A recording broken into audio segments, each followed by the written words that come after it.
Inilah dia strategi yang dipakai Coach Sintayong seusai timnas U19 berhasil comeback mengalahkan Vietnam di kualifikasi Piala Asia U20 2023. Sebelum lanjut ke berita, bagi yang belum like, komen, dan subscribe, silahkan subscribe terlebih dahulu untuk mendukung channel ini.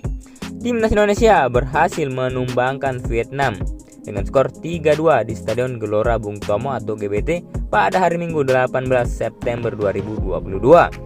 3 gol Indonesia dicetak oleh Marcelino Ferdinand di menit 60, Ferrari menit 82 dan Rabani Tasnim di menit 85.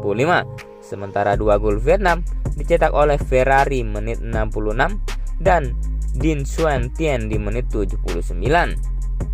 Pelatih timnas Indonesia Coach Sintayong memuji perjuangan pemainnya, apalagi di laga ini Indonesia sempat tertinggal sebelum akhirnya membalikan keadaan. Bangga dengan perjuangan pemain bisa mengalahkan Vietnam setelah cetak gol, sempat menilai gampang atau kurang fokusnya akhirnya kemasukan 2 gol. Tapi balikan keadaan menjadi 3-2, ungkap Coach Sintayong usai laga.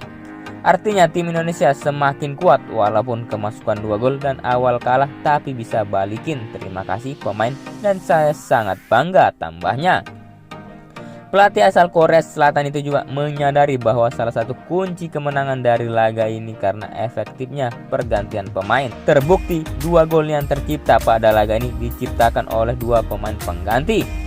Starting awal sangat bekerja keras sampai fisiknya menurun di babak kedua. Sebagai seorang pelatih, ada insting dan saya rasa itu momen pas melakukan pergantian 3 pemain itu dan strategi berjalan sehingga kami menang, ucapnya.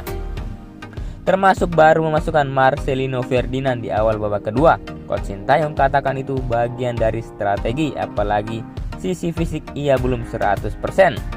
Sebelum gabung ke timnas dia belum pulih total, dia bermain terus di liga.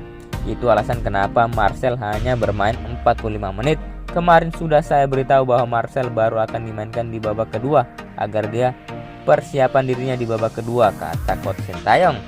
Meski menang, Sintayong katakan ada beberapa catatan penting yang perlu dibenahi, yaitu soal antisipasi serangan balik. Pemain harusnya sudah tahu lawan taruh bola di belakang, itu yang memang harus diperbaiki, pungkasnya.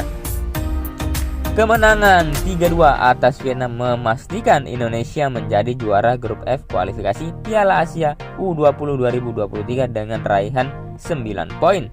Status juara grup menjadikan Indonesia lolos otomatis ke putaran final Piala Asia U20 2023 di Uzbekistan pada tanggal 1 sampai 18 Maret 2023 mendatang.